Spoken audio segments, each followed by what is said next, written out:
Welcome to Critics and Cars Getting Home, and tonight we are getting home from Ghost, the 1990 film directed by Jerry Zucker. Starring Patrick Swayze, Demi Moore, and Whoopi Goldberg.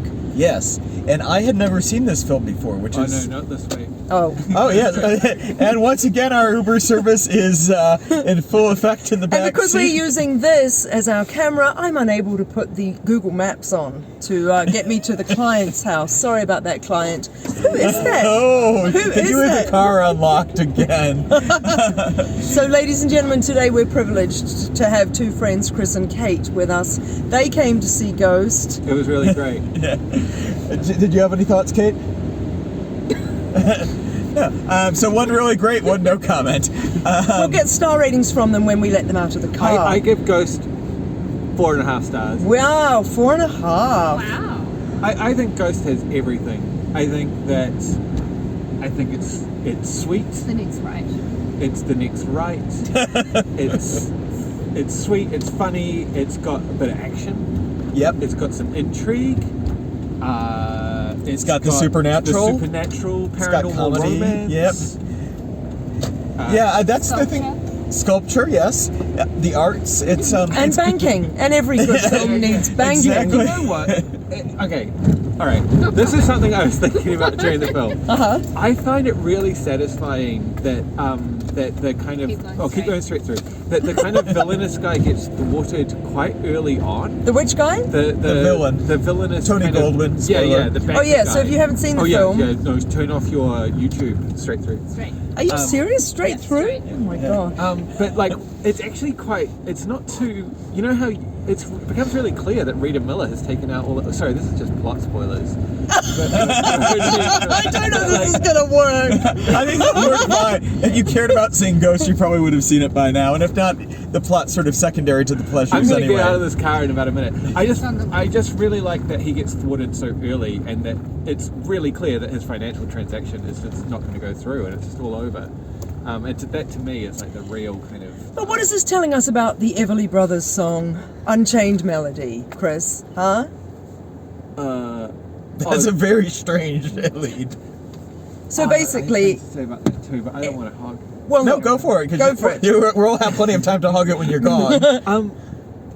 It's a great song. I love that song. But at the end, do you notice how it kind of like they play a version of that song and it gets all like stretched and warped and stuff when he's like when Patrick Swayze's going to heaven? I wondered if that was... We just watched it on 35mm at the Hollywood Cinema in Avondale, and I did wonder if that was an audio issue or whether that's actually how it is in the film. Well, as So- it happens, it's on Netflix, so we could check when we get So, home. yes, viewers, listeners, watchers, if you're watching Ghost for the umpteenth time on Netflix, please check it out in the third act with the reprise of the Unchained Melody song. Let us know in the comments. Because it was quite moving the way it was Distorted, as you It could have just say. been that Yeah. the film was degraded. That's right. And it seemed like a very high quality print. I think it was just actually like an intentional effect, but we can find out. Well, it's a very clever effect, and I must say that I think it's really notable this time round. In 1990, I knew nothing really about film. I liked things, I didn't like things, whatever.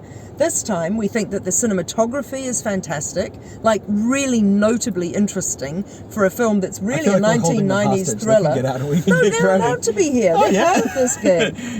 And everybody cries beautifully. So much crying. There was some crying Demi in the Moore is a theater. crying machine in this film. So I what- thought you meant in the audience. There was heaps of There were sobbing some in the people audience. crying That's in the true. audience, for sure. But what was your Yeah. thought, Kate, about Demi Moore's tears? I thought maybe they were fake at times. Do you think they've got... I mean, there was so much Yeah, there's a crying. little bit of So bump going much on. crying, yeah. But she was also just the clothes amazing. The clothes were... Haircut, yeah. Whoopi's outfits. Whoopi is just insane Whoopi in this is film. so good. Whoopi Whoopi Goldberg. I've Oh forgotten my about Next how level. Yeah. amazing.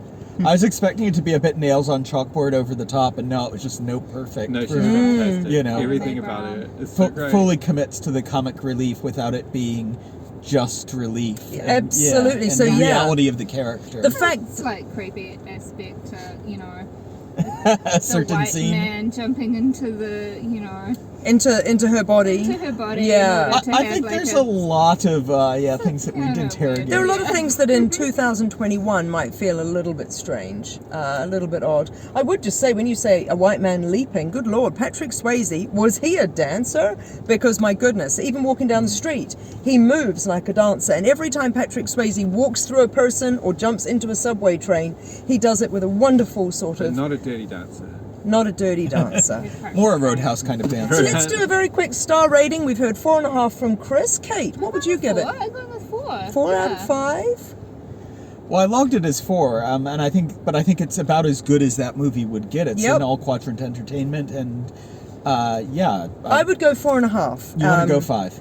Well, I mean, I can't think what it should have done better or could have done better, but it's not in my top 20, so I don't know really. I think the story's a little obvious, as Chris says. It kind of, you can see lots of things coming in it, so it doesn't have quite the narrative surprise necessarily. But on all the other areas, it was quite surprising and satisfying. Yeah, because it was Doug's first time. Are we going to try to wrap this up so we can Yes, say goodbye? we are. I see, that's what's Thanks, going on. guys. Okay, So, well, take care and enjoy the Jerry Zucker stylings from the man who brought you Airplane and Top Secret. If you Watch it on Netflix. Let us know what you think. Take care. Bye. Good night.